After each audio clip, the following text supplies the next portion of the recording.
Et bien bonjour à tous, dans cette vidéo nous allons voir comment installer WSA, ou WSA Windows Subsystem for Android sur Windows 11. Donc, il faudra évidemment la build 22000, donc minimum un Windows 11 tout simplement.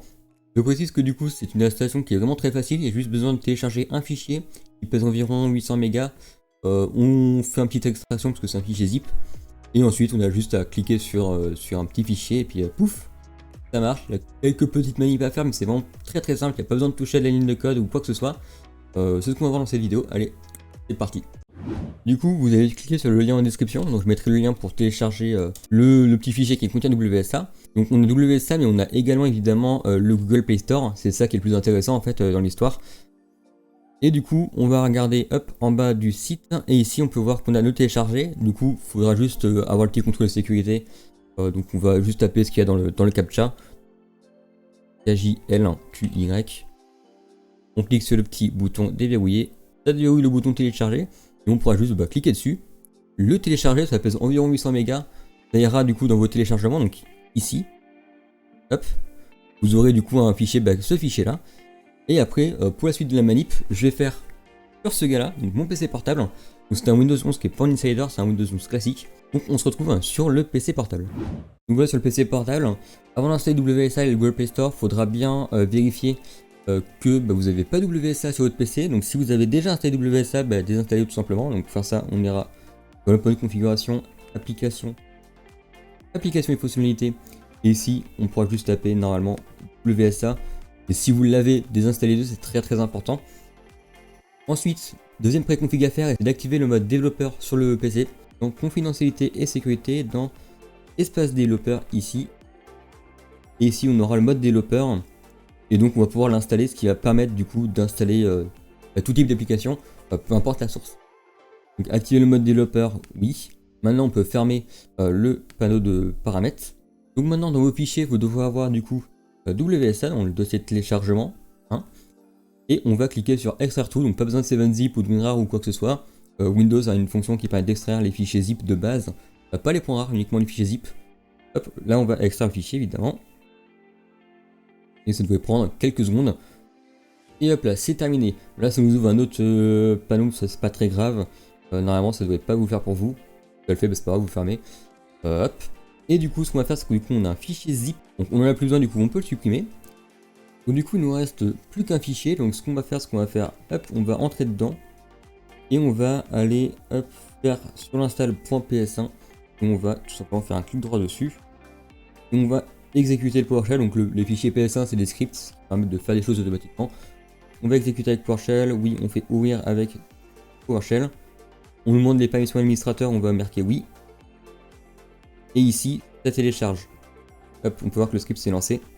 Donc du coup, WSA est installé sur notre machine. Donc, on va cliquer dedans. Si vous ne l'avez pas dans ce menu-là, vous tapez Windows Subsystem. Voilà, vous devrez l'avoir. Donc ici, on va l'ouvrir tout simplement. Hop. Et on a notre page de settings de WSA. Donc ici, on peut régler les files. Et c'est ce qu'on va faire parce que c'est ça qui est important. On va cliquer sur la petite flèche. Ici, on nous demande est-ce qu'on veut donner notre data à Microsoft pour corriger les fixes, etc. Pour eux, donc moi en général je décoche ça. Et on va cliquer sur continuer. Là on peut voir que j'ai une erreur parce que j'ai pas activé le Virtual Platform Machine sur mon PC.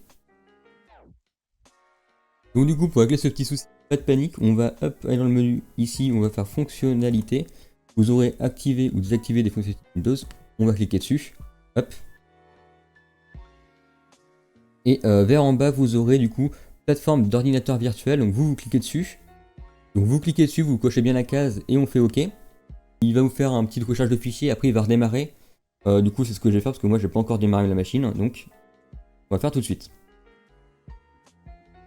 Et normalement le problème sera réglé si faudra bien du coup que votre BIOS ait la virtualisation d'activer forcément. Le WSA c'est comme WSL, c'est de la virtualisation. Notre machine a redémarré, c'est très bien. Du coup on va pouvoir redémarrer Windows Subsystem for Android. Même manipulation que tout à l'heure, on va cliquer sur le petit bouton en haut à droite, hop. Donc voilà, donc hop, on peut le voir vite fait, yo là, ça va trop vite. Donc maintenant que j'ai activé cette petite option, on peut voir que, oh, une notification du Google Play Store, miraculeux, c'est la magie de l'informatique, donc pas du tout. Petite blague à ceux qui pensent que l'informatique c'est de la magie. Et ici on peut voir qu'il y a tout simplement un truc que vous connaissez peut-être si vous avez un téléphone Android, c'est tout simplement littéralement le système de fichiers d'Android. Et petit truc que j'ai trouvé, c'est qu'on peut notifier que WSA, c'est basé sur un Pixel 5 apparemment. En tout cas, c'est détecté comme un Pixel 5. Donc vous êtes un heureux propriétaire d'un Pixel 5 à partir de maintenant. Donc nous, ce qu'on va faire, c'est qu'on s'en fiche de ça. Donc on va fermer tout simplement. On peut aussi fermer les settings. Normalement, il n'y en aura plus besoin.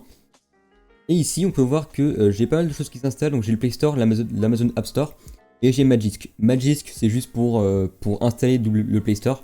Donc vous n'en avez pas besoin. L'App Store, c'est l'App Store par défaut. Au moment, il faut avoir un compte Amazon aux États-Unis pour l'utiliser. Il y a très peu d'applications dessus, donc c'est pas très intéressant. Ce qu'on va faire, c'est cliquer sur le Play Store, tout simplement. Le Play Store se démarre. Hop, je vais mettre ça en un peu plus gros. On peut voir qu'il fait des mises à jour. Donc il y a ma tête, mais il fait des mises à jour. Il y a les petites notifications. Et donc ici, vous avez un Play Store. Donc vous cliquez sur connexion et vous vous connecterez avec votre compte Google, donc votre compte Gmail, pas le compte Outlook de Microsoft. Hop, ça va demander, hop, ça va faire des petites vérifications. Moi, je vais aller choper mon mot de passe sur Bitwarden. Et puis, vous mettez votre email, mettez votre mot de passe, et on se retrouve juste après. Donc voilà, on est juste après. Donc moi, j'ai quelques sécurités sur mon compte Google. Donc si vous avez la même chose, moi, ce que je vais faire, c'est que je vais faire appuyer sur oui de votre tablette et téléphone. Je vais prendre mon Pixel 4a qui n'est pas sur moi visiblement. Hop, il était derrière le PC. Et je vous montre, on peut voir que j'ai une petite page avec oui ou non. Moi, je vais faire oui, c'est moi. Hop. Comme ça, il sait que c'est moi. Donc si vous n'avez pas sécurisé sur votre compte Google, normalement, vous aurez pas ça. Et ici, on peut voir qu'il faut accepter les conditions d'utilisation du Play Store, évidemment. Et comme un téléphone. Hop, donc on accepte. Les services Google se mettent en marche. Et il y a le Play Store. Pop.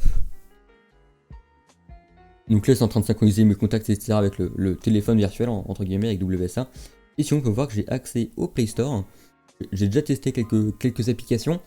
Par exemple, si vous jouez à Summoners Wars, ça marche. Un petit jeu que j'aime bien et je me suis dit pourquoi pas tester, histoire de tester. Les applications style message, donc Google Message, ça ne marche pas, l'application crache automatiquement. Les applications comme Geekbench pour faire un benchmark de son téléphone, ça marche. D'ailleurs, j'ai des plutôt bons résultats avec WSA, ce qui est assez étonnant. J'ai deux fois plus de performance qu'avec mon Pixel 4a. C'est marrant, ma petite anecdote comme ça. Et du coup, vous pouvez tout simplement télécharger des jeux. Donc c'est comme un téléphone ici. Donc on peut scroll tout à fait normalement. On peut par exemple cliquer sur chat et soupe. Et on peut l'installer. Donc ça va l'installer comme une application. Vous aurez juste aller ici et vous aurez vos applications classiques. Donc si j'installe par exemple Instagram, vous pourrez taper Instagram ici et j'aurai Instagram. Vous pourrez même l'épingler à ce menu là. Je pourrais le mettre dans le menu démarrer. Et comme une application Windows, ça change absolument rien. Et donc vous aurez des applications Android sur votre Windows. Donc voilà, donc c'est plutôt cool, ça marche vraiment super bien. Je veux juste avoir quelques petits paramètres à faire, mais c'est pas très compliqué une fois que c'est fait. Si vous avez des problèmes, n'hésitez vraiment pas à aller sur le Discord, on pourra peut-être vous aider. Et sur ce, on se retrouve pour une prochaine vidéo. Allez, ciao ciao.